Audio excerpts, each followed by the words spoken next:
Have you ever stopped to think that there are things we do automatically, habits that seem small, even harmless, but that actually serve as a veritable invitation for dark spiritual forces to approach?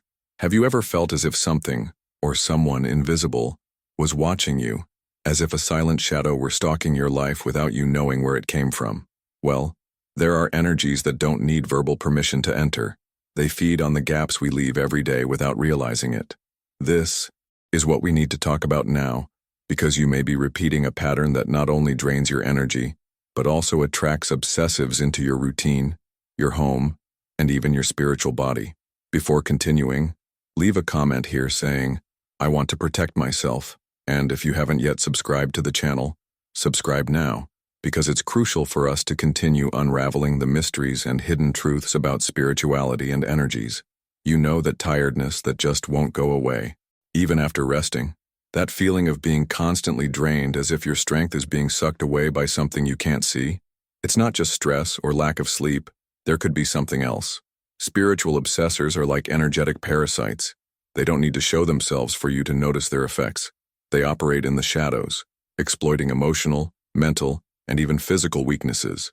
And one of the biggest lures for them to approach is a specific addiction. And when I say addiction, I'm not just talking about substances. I'm talking about any repetitive pattern that enslaves your will, that takes over your thoughts and emotions, that weakens your ability to keep your energy clean and balanced. You might think, but I don't have any addictions, so it doesn't affect me. Is that really true? How many times have you found yourself trapped in negative thoughts, harboring hurt feelings, harboring anger, envy, or resentment? How many times have you found yourself compulsively seeking something to distract yourself from internal pain, be it food, social media, games, shopping, or even people? These patterns, when fed daily, create a dense vibration around you, like a beacon that attracts obsessives, because they feed on this frequency. And the worst part is, the more you let yourself get caught up in this, the harder it becomes to break the cycle. Have you ever noticed how, after giving in to a habit you know is bad for you, you feel a sense of emptiness, heaviness, and regret? This is precisely the moment when your spiritual realm becomes most vulnerable. Obsessors are well aware of these emotional gaps. They know that when you're in this state, your defenses drop, your discernment weakens, and you become more susceptible to external influences. It's as if your energy is saying, "The door is open, come in." And here's a truth few have the courage to speak. Not all addictions manifest themselves in scandalous ways. Often they disguise themselves as something normal, socially accepted, even encouraged. But on a spiritual level, it doesn't matter whether society approves or not. What matters is the impact it has on your vibration. For example, emotional dependence, which ties you to people who drain your energy, is one of the obsessive's favorite triggers. Another form is excessive attachment to opinions, the need for constant validation, which leaves you at the mercy of other people's moods and judgments. All of this feeds a frequency they use as a bridge to establish themselves. And how do they act once they're in? It's subtle at first.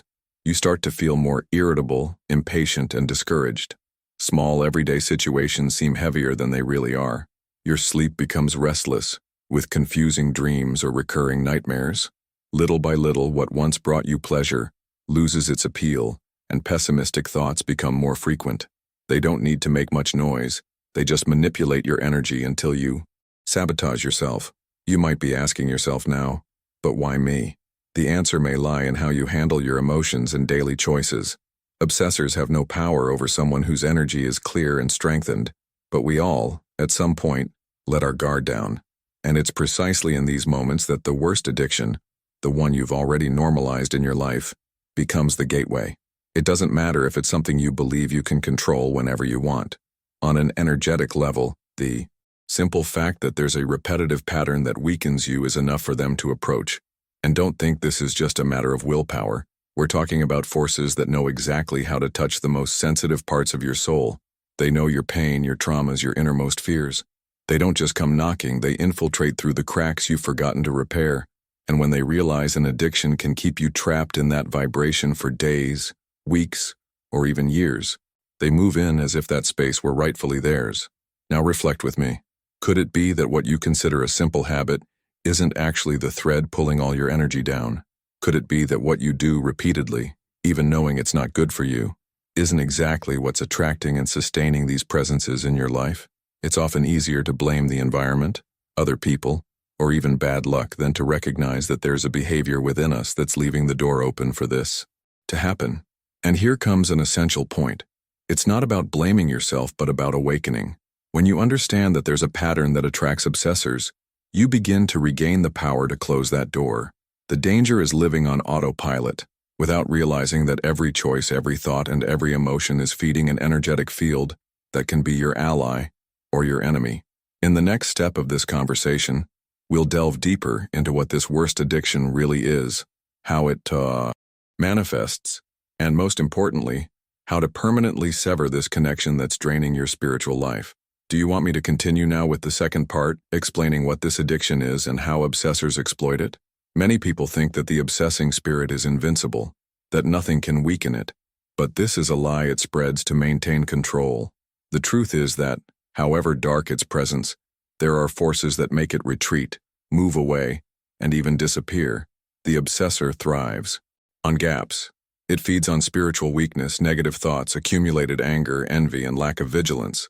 But when the light comes on, it becomes uncomfortable, it loses its place, and it feels as if it were being burned by an invisible flame. Have you ever noticed how certain environments seem to change completely after a prayer made with true faith? This is no coincidence. Obsessing spirits cannot stand the vibration of genuine faith, the kind that isn't limited to repeated words, but is charged with certainty and total surrender. They cannot stand it when someone connects directly with God, because this connection breaks any influence they try to maintain. Another thing they deeply fear is purity of intention. When a person acts truthfully, when their heart is cleansed of evil and their desire is to do good, this energy creates a natural barrier they cannot penetrate.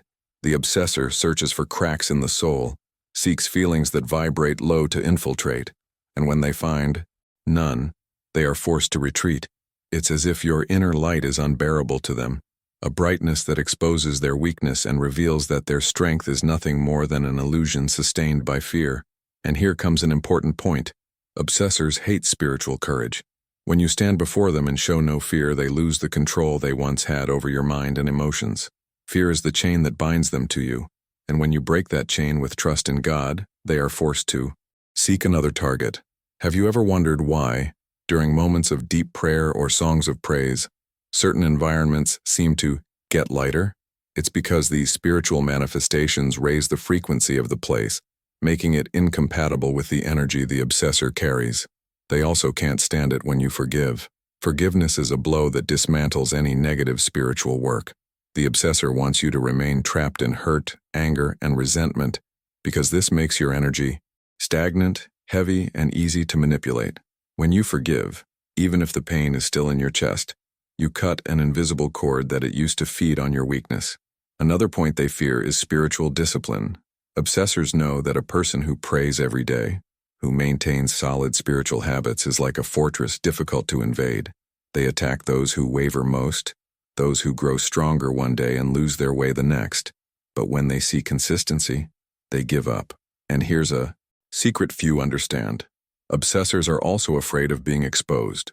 When you acknowledge their presence, when you name what's happening and declare that you don't accept their influence, you break the disguise and force this entity to retreat because it no longer operates in the shadows.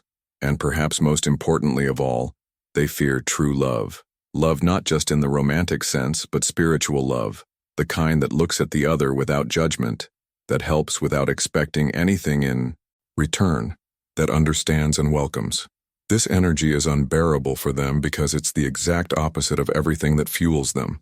It's like a direct antidote to the poison they bring. That's why they often try to destroy homes, separate families, and create intrigues between friends. They want to distance you from love because they know that love holds the purest, most unbreakable force. And if you're noticing that some of these points apply to your life, remember that none of this is impossible. You can protect yourself. You can weaken any obsessor, no matter how long they've been trying to influence you. It's an invisible battle, but not impossible to win. So, before we continue to reveal how to use these spiritual weapons in practice, leave your comment here, and if you are not yet subscribed to the channel, subscribe. because it is very important so that we can continue to explore the mysteries of spirituality and energy together.